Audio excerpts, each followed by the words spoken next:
আজিমুন্নেসা বেগমকে জীবন্ত কবর দিয়েছিল তার বাবা। জীবন্ত কবর দেখতে হলে মুর্শিদাবাদের লালবাগের এই জায়গাটিতে আসতে হবে। এখানে জীবন্ত কবর দেওয়া হয় নবাব মুর্শিদ কুলি খাঁর মেয়ে আজিমুন্নেসাকে। ইতিহাসের ভয়ঙ্কর এই নারীর কবরটি দেখতে প্রতিদিন বহু মানুষ ভিড় করে। পৌঁছে গেছি সেই আজিমুন্নেসা বেগমের কবরস্থানে। এটাই হচ্ছে সেই কবরস্থান। এই হচ্ছে সমাধিস্থল। এটা হচ্ছে নবাব মুর্শিদ কুলি খাঁর মেয়ের জীবন্ত সমাধি। জীবন্ত সমাধি। যিনি বাংলা বিহার উড়িষ্যার প্রথম নবাব ছিলেন। এনার নাম হচ্ছে আজিমুন্নেসা বেগম বা জিন্নাতুন্নেসা বেগম। এনাকে নাকি জীবন্ত অবস্থায় সময় দেওয়া হয়েছিল। তার কারণ হচ্ছে সময় যায় নাকি তার একটা অসুখ হয়েছিল, তো আগেকার দিনে কোনো ডাক্তারের ব্যবস্থা ছিল না, হাকিম আর কবিরাজ ছিলেন। সেই কবিরাজ নাকি বলেছিলেন যে এই রোগ সারাতে হলে ডেলি একটা করে শিশু বাচ্চা ছেলে কেটে কলিজা খাওয়াতে গেলে যা রোগ হয়েছে সেই রোগটা সেরে যাবে। নবাব মুর্শিদ কুলি খাঁর একমাত্র কন্যা আজিমুন্নেসাকে বিয়ে দেন উড়িষ্যার নবাব সুজাউদ্দিন মোহাম্মদ খানের সাথে। কথিত আছে আজিমুন্নেসা দুরারোগ্য ব্যাধিতে আক্রান্ত হয়েছিলেন। দেশ বিদেশের বহু হাকিম কবিরাজ ডেকেও রোগ থেকে মুক্তি পাচ্ছিলেন না তিনি।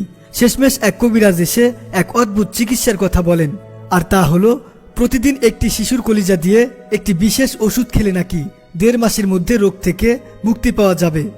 তবে কবিরাজ বলেছিলেন এই ওষুধ খাওয়ার একটি পার্শ্ব প্রতিক্রিয়া আছে, তা হলো এটি 1 মাস খাওয়ার পর নেশায় পরিণত হতে পারে। অদ্ভুত এই চিকিৎসার কথা শুনে বেগম একটু অবাক হন ঠিকই, কিন্তু সবাই তো বাঁচতে চায়, তাই সব শোনার পরেও চিকিৎসায় রাজি হন আজিমুন্নেসা। তবে বিষয়টি গোপন রাখেন পুরোপুরি। সে সময় আজিমুন্নেসা ছিলেন অত্যন্ত ক্ষমতাবান একজন নারী। তার নির্দেশ মতে বিভিন্ন গ্রাম থেকে 3 বছরের কম বয়সী শিশুদের হত্যা করে কলিজা এনে দেওয়া হতো। সে সময় প্রতিদিন এক একটি গ্রাম থেকে শিশু চুরির ঘটনা চালু হতে থাকলো।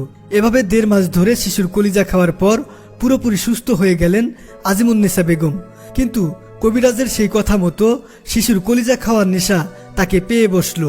সুস্থ হওয়ার পরেও প্রতিদিন খেতে থাকেন মনুষ্য শিশুর কলিজা। ততদিনে সারা রাজ্যে আজিমুন্নেসার এই কুকর্মের বিষয়টি জানাজানি হয়ে যায়। শিশু সন্তান নিয়ে বাবা মাগুলো আতঙ্কে দিন কাটাতে থাকলেন।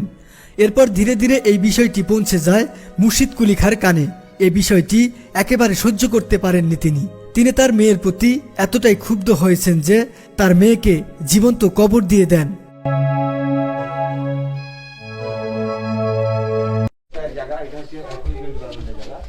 এখানে দেখতে পাচ্ছেন অনেকে খুচরা যে পয়সাগুলো আছে সেগুলো রেখে রেখে যাচ্ছে। আসলে এই পয়সাগুলো কেন রেখে যাচ্ছে এটাও কিন্তু কেউ জানে না, যার যার ইচ্ছা মতোই রেখে যাচ্ছে। তো ইতিহাসে কোনো জায়গায় লেখা নেই যে এটা জীবন্ত কবর, এরকম কিছু লেখা নেই। এখানকার মানে এমনি একটা লোককথা যে আজিমুন্নেসা বেগমকে জীবন্ত কবর দিয়েছিল তার বাবা। এই সম্পূর্ণ ঘটনাটি লোকমুখে প্রচলিত। এই ঘটনাটি কোনো ইতিহাসের পাতায় লেখা নেই। ওই তো আজিমুন্নেসা বেগমকে জ্যান্ত অবস্থায় কবর দিয়ে দেওয়া হয়েছিল। বাচ্চাদের কলিজে খেয়ে থাকতো তিনি, সেই জন্য তার বাবাই তাকে ঘুমের মধ্যে মেরে পায়ের নিচে আর কি, যাতে সাধারণ মানুষ মারি মারি যেতে পারে, তার পাপ যাতে ধুয়ে যায়, সেই জন্য তাকে মাটির নিচে করেছিলেন। বাইরে একটা ফকিরের সমাধি, এই ফকিরটা কবরটা দেখাশোনা করতেন। সে যখন মারা যান তার কবরটা বাইরে দেওয়া হয়। এনার নাম হচ্ছে খাদেম দাতা পাহাড়সা। আর এই মসজিদের চারি সাইডে দেখবেন ছোট ছোট ঘর করা আছে। এই ঘরগুলো হচ্ছে ধর্মশালা বা অতিথিশালা।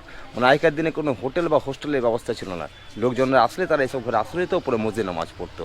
প্রত্যেকটি ঘরে প্রবেশ পথ দেখবেন ছোট, যাতে মানুষ মাথা নিচু করে ঢুকে ওপরে মসজিদকে সালাম জানায়। আচ্ছা, উপরে মসজিদ ছিল, আর এই দিক দিয়ে ঘরে ঢোকার সময় এই যে দরজাগুলো নিচু দেখছেন, অর্থাৎ এই যে নিচু হয়ে গেলাম, এটা হচ্ছে মসজিদকে সালাম জানানোর মতো, এরকম একটা কথা এখানে প্রচলিত। তো আমরা অলরেডি দেখতে পাচ্ছি অনেক টুরিস্টরাই এখানে আসছে। এই সিঁড়ির নিচে তাকে কবর দেওয়া হয়, যাতে করে কবরের উপর দিয়ে মানুষ হাঁটাচলা করে এবং তার পাপের প্রায়শ্চিত্ত হয়।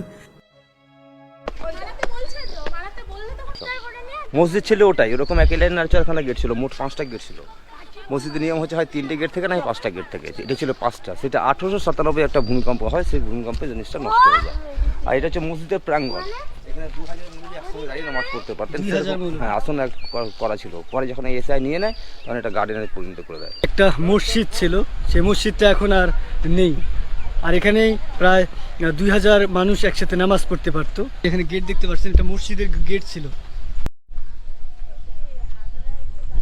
তো এই গেটটা এখনো দাঁড়িয়ে আছে এখানে, এটাই দেখা যাচ্ছে। এরকম গেট নাকি এখানে আরও ছিল, এখন আর নেই। তো যাই হোক, অনেকক্ষণ ঘুরে ফিরে দেখলাম আসলে ইতিহাস তো ইতিহাস, সবকিছু ধ্বংসাবশেষ কিছু দেখা যায়, মানে ধারণা বলতে ওনার সম্বন্ধে যেটা শুনেছিলাম যে জীবন্ত নাকি ওনাকে কবর দেওয়া হয়েছিল। বেগম আজিমুন্নেসার ছেলে সরফরাজ খানের জীবদ্দশায় তার মায়ের মৃত্যু ঘটে। তার সামনে তার মাকে জীবিত কবর দেওয়া হবে, আর তিনি সেটার প্রতিবাদ করবেন না, এরকমটা ঠিক মানা যায় না। আর তাছাড়া বেগম আজিমুন্নেসা খুব ধর্মপরায়ণ মহিলা ছিলেন। তিনি বেঁচে থাকতে অনেক ভালো কাজ করে গেছেন, একটি মসজিদও তৈরি করেছিলেন। একজন ধর্মপরায়ণ মানুষ এরকম একটা ন্যাক্কারজনক কাজ করবে, এটা বিশ্বাস করতেও অনেকের অসুবিধা হয়ে থাকে। তবে তিনি যেমনই ছিলেন না কেন, বাস্তবতা যেমনই হোক না কেন, বর্তমানে লোকবিশ্বাস অনুসারে তিনি একজন পাপী ও কলঙ্কিত নারী। এখন পর্যন্ত এই মুর্শিদাবাদের এই কবরকে জীবন্ত কবর হিসেবে সবাই জানে বা বলে থাকেন।